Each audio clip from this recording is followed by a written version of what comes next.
I think what you're seeing in the marketplace is increased sort of, I don't want to, maybe nationalization. So historically you've seen multi-MZ roaming SIMs sort of be that primary use case or the primary connectivity option for some large-scale IoT deployments.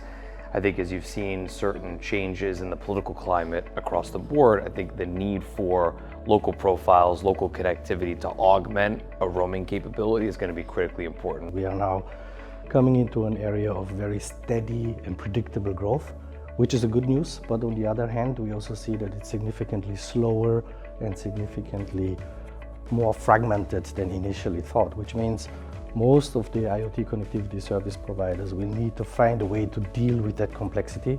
And we believe that MNOs are in the process of challenging their current strategies, changing their strategies with regards to how they sell and how to deliver IoT connectivity in a viable commercial business model.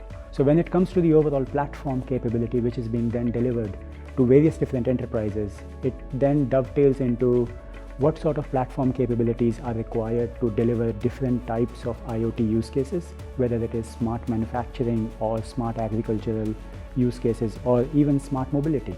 And then those use cases then define what sort of platform capabilities are to be then delivered by IoT service providers. I think that we're seeing a lot more requirements driven by the enterprises for low latency solutions, distributed packet gateways for local IP addresses, so localization. And also we see that there is a requirement almost entirely across the industries for compliance. I think another trend we're seeing is for national roaming or multi-network coverage within countries.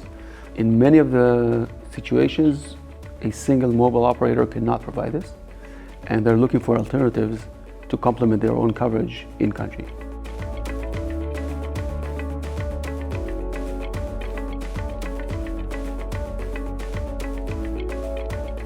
So I think it's interesting, 5G standalone, there's been this promise of 5G, right, over the years. We work very closely with our carrier partners, such as T-Mobile, who've been kind of at the brink of 5G SA deployment. I think in the short term for us, I hate to use the word fake news, right, but I think that it's not as much of a game changer for a majority of the IoT applications today, right? Whether it's a low power WAN type solution or even standard failover, even a in-vehicle video solution, there's not a demand for that product yet. Now, what's interesting about 5G SA is you do get network slicing. So from a quality of service perspective and things that might be mission critical, I think that would probably be the first big upside in the IoT space. Same as the case for low power, 5G SA roaming agreements are going to take a lot of time to really provide a global coverage. I think floLIVE in this respect has an advantage because we already have the local infrastructure with many mobile operators. And as soon as they support 5G on a national scale, then we're the ultimate partner to provide 5G in those countries. So I think that's, at least in the coming year or two, a gap filler in terms of local connectivity for 5G. That's a great question because so far we have not seen a lot of breakthrough innovation on 5G.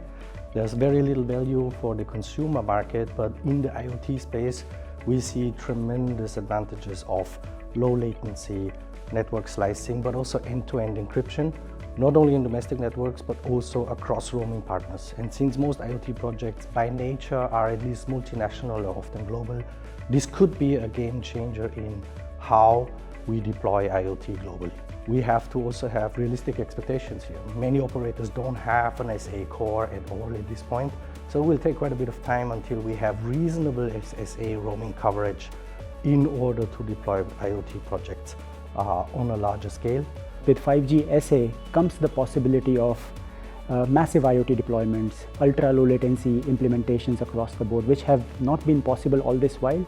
And at the same time, these are some of these nuances which 5G SA roaming will further enhance use cases across AI, machine learning, edge computing perspective. This is an immense possibility and opportunity for various industries such as automotive, as well as cross-border use cases.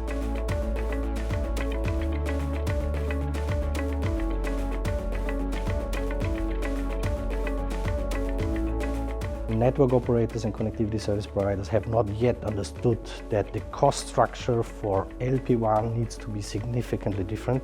The pricing needs to be significantly different, particularly in LPWAN deployments where you have very, very small data transmission, very, very small revenues and cost savings on the customer side. It's simply prohibitive to think in previous pricing models as we have had with other network technologies.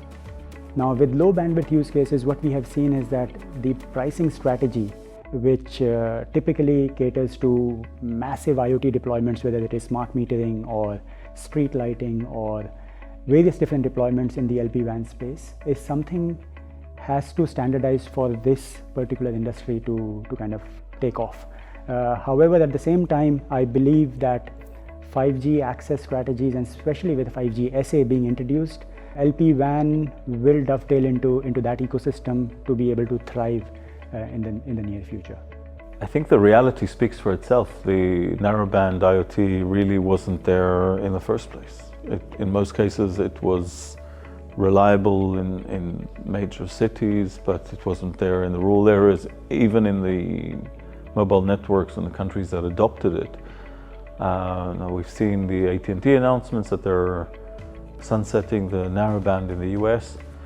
The reality is out of millions of customers, we really had some handfuls of customers using it.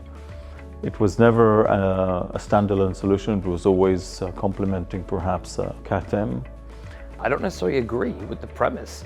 I mean, ultimately what we've seen is LPWAN use cases skyrocketing.